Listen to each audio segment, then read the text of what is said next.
अगली खबर बलिया से आ रही है। महाराज सुहेलदेव की जयंती कार्यक्रम में सुहेलदेव भारतीय समाज पार्टी के अध्यक्ष और योगी सरकार के पूर्व कैबिनेट मंत्री ओम प्रकाश राजभर शामिल हुए। इस दौरान उन्होंने मुख्तार अंसारी के खिलाफ यूपी के योगी सरकार पर सवाल खड़ा किया और कहा कि इस मामले में हिंदू मुस्लिम की राजनीति की जा रही है। ओपी राजभर ने कहा कि मुख्तार अंसारी के खिलाफ 15 मुकदमे हैं, जबकि ब्रजेश सिंह के खिलाफ 105। बावजूद इसके केवल अतीक अहमद और मुख्तार अंसारी पर ही कार्रवाई की जा रही है। 100% ये हिंदू मुसलमान की राजनीति कर रहे हैं। अगर ऐसा नहीं है, मुख्तार अंसारी के खिलाफ 15 मुकदमे हैं, ब्रजेश सिंह के खिलाफ 105 मुकदमे हैं, धनंजय सिंह, अभय सिंह, राठी 100 मुकदमे हैं। उनके खिलाफ कार्रवाई क्यों नहीं? खाली अतीक अहमद दिखते हैं, मुख्तार अंसारी दिखते हैं। यही अपराधी हैं, यही पिछड़े दलित अल्पसंख्यक जो सुई तक नहीं चला सकता, वही सुई को पकड़ कर रास्ता गैंगस्टर लगा के उसका काउंटर हो रहा है।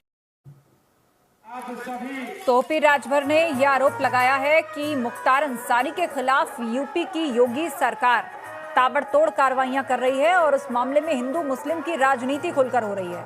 ओपी राजभर ने कहा कि मुख्तार अंसारी के खिलाफ 15 मुकदमे हैं, जबकि ब्रजेश सिंह के खिलाफ 105।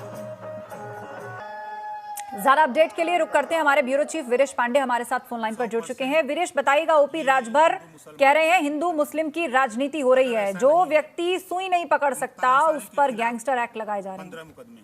देखिए, अगर ओम प्रकाश राजभर, मुख्तार अंसारी की हम बात करें तो ओम प्रकाश राजभर को जो जानता है, जो मुख्तार अंसारी को जानता है, जो गाजीपुर, मऊ, बलिया और देवरिया की राजनीति को जानता, वो ये जानता है कि मुख्तार अंसारी और ओम प्रकाश राजभर के बीच बहुत गहरी मित्रता है, पहले से भी है और अभी भी है।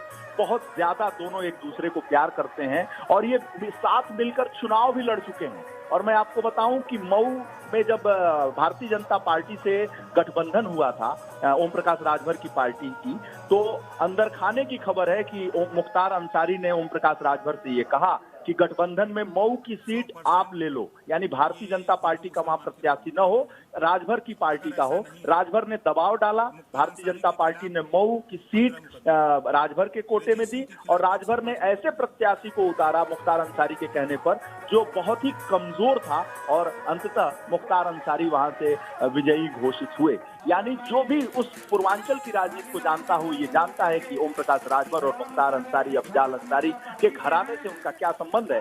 बहुत लोग ये कहते हैं, सोर्सेज से अगर हम माने, बहुत लोग ये कहते हैं कि मुख्तार अंसारी फंडिंग करते हैं ओम प्रकाश राजभर की पार्टी को। ओम प्रकाश राजभर की पार्टी अगर जिंदा है तो उसके सबसे बड़े फंडर मुख्तार अंसारी, अफजाल अंसारी और उनका घराना है। तो ये बहुत पुराना रिश्ता है उनका और रिश्तों को निभाने की कोशिश ओम प्रकाश राजभर कर रहे हैं। ओम प्रकाश राजभर हमेशा अच्छी तरीके से और बड़बोले मंत्री रहे योगी सरकार के और राजनीति में वो किसी का उधार नहीं छोड़ते हैं और हमेशा जो बात अच्छी बात यह है कि वो हर बात बहुत साफ सफाई से बात करते हैं, किसी चीज को छुपाने की कोशिश नहीं करते हैं। आज की राजनीति में जब लोग पीछे से वार करते हैं तो ओम प्रकाश राजभर की ये खासियत है जिसकी मैं तारीफ करूंगा कि आज की राजनीति में वो सीधे वार करते हैं। योगी आदित्यनाथ की सरकार में जब वो मंत्री थे तो सीधे मुख्यमंत्री से भिड़ गए, पूरी सरकार से भिड़ गए, अमित शाह और नरेंद्र मोदी से भिड़ गए। ये उनकी खासियत है, कोई चीज छुपाते नहीं है। लेकिन इसी क्रम में उन्होंने ये भी नहीं छुपाया कि मुख्तार अंसारी और उनके बीच बेहद ही करीबी रिश्ते हैं और मुख्तार अंसारी के लिए वो कोई भी बात कह सकते हैं, उनके पक्ष में खड़े हो सकते हैं। ये पूर्वांचल की राजनीति जो जानता हो, ये जानता है कि राजभर और मुख्तार अंसारी और अफजाल अंसारी उनके बीच में क्या संबंध। जी हाँ, जानकारी के लिए बहुत शुक्रिया। तो मुख्तार अंसारी को लेकर और ब्रजेश सिंह को लेकर हिंदू मुस्लिम राजनीति का आरोप योगी सरकार पर लगा रहे हैं ओपी राजभर।